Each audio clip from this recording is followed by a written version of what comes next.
నాకు ఈ వేదిక మీదకొచ్చాక అర్థమైందేంటంటే, ఎంత తక్కువ మాట్లాడితే అంత ఎక్కువగా చప్పట్లు కొడుతున్నారు. ఇప్పుడు అస్సలు మాట్లాడకపోతే స్టాండింగ్ ఓవేషన్ ఏమో అనుకుంటున్నాను. మణి గారికి స్టాండింగ్ ఓవేషన్ అంట.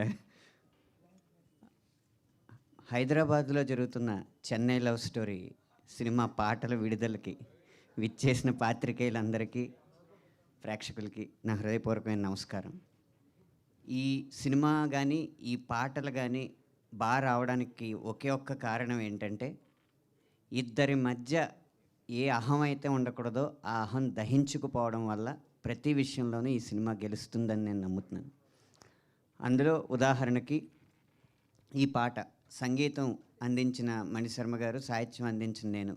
మా ఇద్దరి మధ్య అహం దహించుకుపోవడం వల్ల ఈ పాట ఇంత అద్భుతంగా వచ్చింది. దానికి కారణం ఏంటంటే, ఈ పల్లవి నేను సాహిత్యం అందిస్తే ఆయన సంగీతం అందించారు. ఈ చరణం ఆయన సంగీతం అందిస్తే నేను సాహిత్యం అందించాను.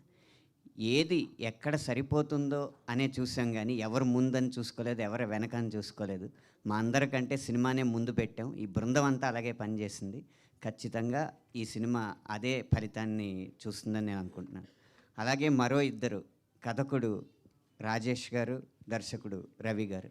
ఇద్దరి మధ్య అహం దహించుకుపోవడం వల్ల, వాళ్ళ ఆలోచనల సమన్వయం వల్ల ఇద్దరు మమ్మల్ని మాకు మార్గనిర్దేశం చేస్తున్నారని కాకుండా ఇద్దరు ఒకటై మాకు సహాయపడుతున్నారని ప్రతి ఒక్కరూ భావించారు. కాబట్టి ఈ సినిమా భవిష్యత్తులో మంచి ఫలితం.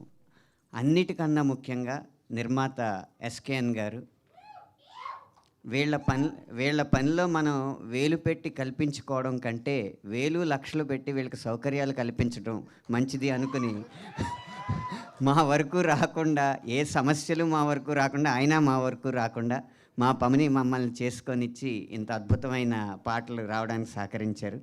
ఇంత సహృద్భావ వాతావరణంలో నిర్మితమైన ఈ సినిమా ఖచ్చితంగా మీ హృదయాల్ని దోచుకుంటుందని, తర్వాత కలెక్షన్లు కూడా దోచుకుంటుందని మనస్ఫూర్తిగా నమ్ముతూ విరమిస్తున్నాను.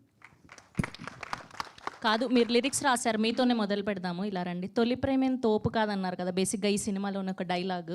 సో అలా మీ దృష్టిలో తొలి ప్రేమ తోపా కాదా? అసలు ప్రేమే తోపు కాదండి. అయ్యయ్యో, ఎందుకండి ప్రేమ మీద మీకు ఇలాంటి ఒపీనియన్? బేసిక్గా గత 10 సంవత్సరాలుగా ఆ ప్రేమ పాటలే నా చేత ఆయన చంపేస్తున్నారు కాబట్టి. ఓకే, సో ఈ సాంగ్ లిరిక్స్లో రాసినట్టు గుర్తుందా గుర్తుందా నువ్వు తడిచిన తొలి వర్షం అని. సో మీకు గుర్తుందా ఎప్పుడు తడిచారు? అంటే నేను మా స్వగ్రామం దొడ్డిపట్ల గ్రామంలో గోదావరి తీరంలో, గోదావరి మధ్యలో ఉన్న ఇసుక తిప్పలో తడిసిన తొలి వర్షం నాకు గుర్తుంది. వారే వా, థ్యాంక్ యూ అండి, థ్యాంక్ యూ సో మచ్.